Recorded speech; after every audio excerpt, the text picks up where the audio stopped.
something very quickly. Breaking news. Real Madrid have just put a bid in for Trent Alexander-Arnold that's been rejected by Liverpool. They've attempted to buy him in January. I don't know what that says about the new deal for Trent. If the club, like, they must feel confident he wants to join them because they've put the bid in, but they have put a bid in now for Trent Alexander-Arnold in January. If he isn't signing the new deal, Hassam, should you get some money for him?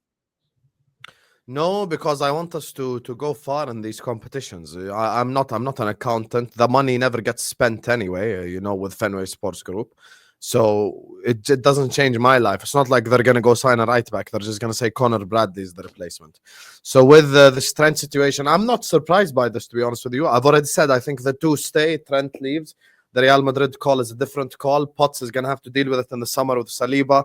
It's going to happen eventually, because the Madrid call is just different. Everyone here has, obviously other than Lawless because he supports West Ham, everyone here has at some point in time seen Madrid, snap up their target or have a player that they take from your club or etc. This is normal. They signed Julian Faubert, by the way. So they signed Julian Faubert. Yeah, that is true. They signed Thomas Gravesen from Everton as well. Sometimes shit like this does happen. Anomaly. I'm included in that. Anyway, look, I'm not shocked by this at all. But for me, I'm focusing on the next 6 months. The 20 million or the 30 million or the 15 million that I'm going to get for Trent now is not going to change my life anyway. It's not like it's going to get spent on the club anyway. We made 80 million in the summer, bought Federico Chiesa. So we're not going to spend that money back to go buy a right back or something. So yeah, I'd rather just keep him 6 months, hopefully win everything. And then off you go. And he's a Liverpool legend to me. I know Tom Little disagrees. But Sam, can I ask you? Because I don't think you're a Trent away from winning or losing these major trophies. And that's no disrespect to Trent. I think he's a good player.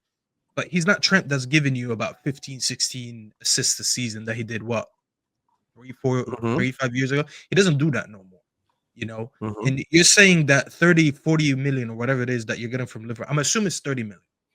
I don't know. Let's just use that number. You're saying it won't change your life. I actually do think it does, and I'll tell you why. 30 million for a homegrown player, so that's an academy product. That on the balance sheets next week for FFP and all that goes a long way. When you go next season and start recruiting new players for Arne Slot, because let's be honest, Arne Slot is doing an amazing job with a team that's not his. It's a very good team that he inherited, but it's still not his. He's going to build this squad differently over the next few years. So you're snubbing basically potential rebuild money for next summer for a player who's going to be here for 6 months, and you already agreed that you think he's going to leave on a free just because you think he's going to be the reason to help you win these titles. It's only 20 million stuff. That doesn't do rebuild stuff. Yeah, it doesn't. And also, there's a thing I want to tell you. Trent is the best right back in the world right now. That's why Real Madrid want him. Just like Saliba is one of the best centre backs in the world. That's why Real Madrid want him. That's why they want Alphonso Davies. They want the best of the best. I didn't disagree with that. I think he's very Trent, let me tell you, I know what you're saying. The difference between us winning a league title or not, Salah, Van Dijk, Alisson, I agree they matter more. But no one can replicate what Trent does. I don't know if you watched the game against West Ham, but some of the passes that he was doing in that game were absolutely out of this world, out of this planet. And you need that because someday maybe Salah is not performing, Trent will step up. Maybe Van Dijk's not performing, Trent will step up. Vice versa. World-class players make a difference, and he's literally won us games in moments like this, which is why that matters to me more than 20 million. That's gonna go up John's ass. Is there a price where you change your mind? Because you're saying, 20 million and we're not going to see it anyway. To be honest with you, no, because I wouldn't sell the Premier League for any money. I want us to win. If it's only 20, I think it would have to be, far more than the 20 million they're offering. They've got some super chats here, and they've got one final question for the panel. This here says, Terry, can we do this format again? Yeah, we were meant to start doing this in the season, but we didn't get round to it. We're going to start doing this once every couple of months when we get the whole Straight Facts crew on. What we are going to start to do is, it'd be hard. I wish they all lived in England because we could get everybody together in the same room, which would be amazing. But yes, we will. Repping the Leopard Nation all the way from Tayin. This is Estonia. Okay, thank you. People on the stream, big up Estonians with us. It's not uncultured. It's just if you're not great at geography, really. But thank you, Hassam. We are with you, bro. Beware the cunning leopard watching from above. Big up. Bare pussy gets in trees. Staffy's 100% right about the type of centre forward fans are expecting. Won't do much to change our fortunes as much as a clinical winger.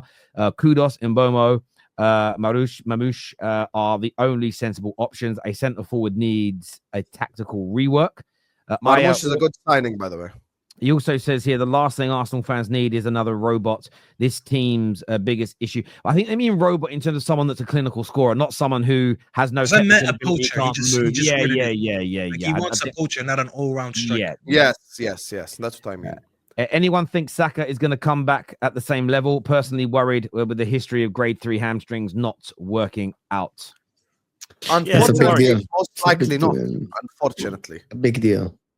Yeah, I said you're going to expect to see him a lot more out every season now than he ever did.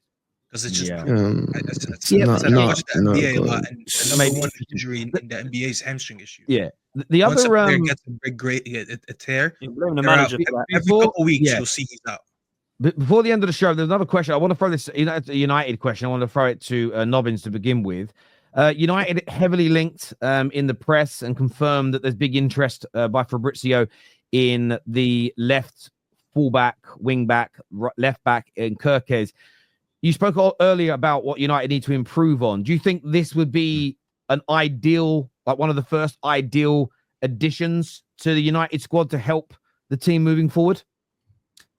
He's definitely the right sort of profile that you should be after, because you do need an actual, left-footed, left-sided player who can actually play at left wing back rather than Dallo, who I like, by the way. But we saw England, for example, in the World Cup when we or the Euros, wherever it was recently, we tried to play Kieran Trippier at left wing back, and there's no natural width, and it's sort of like a similar thing with at United. There's like this faux width. So yeah, that's definitely one of the areas, 100%. Especially if like Luke Shaw's just like forever injured. You more wing backs in general, and then the other area would be I touched it before, like you need a proper space eating central midfielder. But yeah, that's a good start, 100%. Yeah. I agree with Nubbins. Thank you. Especially, I mean, to be fair, I agree with you a lot, Nubbins. I need to start disagreeing with you. I don't like this. No. Let's do that. No, listen. In terms of profile and for price, I think it would make sense. I don't think United could go out and spend that much money on a lot of signings, anyways. Because number one, the money's lacking, and number two, we need a lot of players. I need to start targeting players that I don't want to call them cheap, because it's like I'm not trying to get like lower quality players. I just need to, and I think I said this last show, Terry. I said we need opportunistic signings. We need to go get these good signings that are good value for money. So someone who needs to be moved on for whatever it is, someone whose contract is expiring, someone who's a free agent, someone, whatever it is, someone who probably doesn't play enough, but he would be good. Like Kirkes, I don't think he necessarily wants to be moved on by his club, but for the price and for what he does, if we get him somewhere around 30 million, and considering what we have in the left hand side anyways, he'd be an automatic starter. And let's be fair, he is a good player. Like he can play a little bit more defensive, he can play a little bit more attacking. We're probably still gonna need more attacking minded players, because you could see it every week when we put two fullbacks in Dallo and Mazraoui, we don't score enough goals. So it would be a little bit of a worry. He wouldn't be my ideal first option, but if we get him on a decent price, because I was looking at him on Transfer Market, reading about him. He still has a good football background, played for Milan's academy, so he's a good footballer. If we could get him for a decent price, and that means we save more money to invest in a midfielder and a left hand, then I'll go ahead and do it. He's not my first option, but I wouldn't be so against it. Yeah, I hear you on that. I do. It's been an interesting one. Good age as well at 21. But yeah, we need so much work. It's going to take a while, really. My friend here, La Rouge und Bleu, says, Terry, you said you won't sack Amorim if United are dragged into a relegation battle. Until what point would you want Amorim out? There has to be a line, right? We are in a relegation battle. Yeah, well, and I don't think you should go. And I do love this guy's questions, because he always tries to ask me questions so he can catch me out later. I can feel them. So I'll answer you very directly, though, because you don't need to worry about me not giving direct answers. I don't beat about the bush. For the time being, not for the time being, as long as he is sticking to building us the philosophy that the club is on board with, I'm giving him 2 to 3 years, regardless of results and trophies. My mind has changed a little bit in the last few months. We need to instill something. We need a coach to help us build the squad. So we need to buy the profiles. We need a coach to be coaching those players so that the squad is then you can decide whether or not you keep him at the end of that period. So for me, the line is literally going to be, if we stop trying to build what Amorim is accustomed to and brilliant at building, then I want him gone. Very similar with Ten Hag. As soon as I heard that Ten Hag wasn't trying to implement or wasn't going to implement the style that he was famed for, it made no sense to keep him. If I hire a plumber to come to my house, he's not doing the brickwork, he's not building the roof, he's not doing the electrics. I want him to do the plumbing and the gas. So for me, I believe that we need a complete restripping and rebuilding of the club. So as long as we are looking for the profiles for his system and the club are encouraging him to continue to create his style of football and the style of football the club wants for the now, the medium, and the long term, then I'm giving him at least 2 to 3 years, my friend. It isn't about being dragged into a relegation fight. Oh, we went out of the FA Cup. Oh, we lost this game badly. It's about building a football that we can grow from in the medium to long term. That's something we haven't done in the last 11 years. We've abandoned that each time. That's why we are where we are. Loads of people can take bits of blame for that, but that is the biggest underlying reason as to we are where we are. How do we stop that? Is we have to buck the trend. We have to go through the pain. We have to go through some really painful experiences to get there.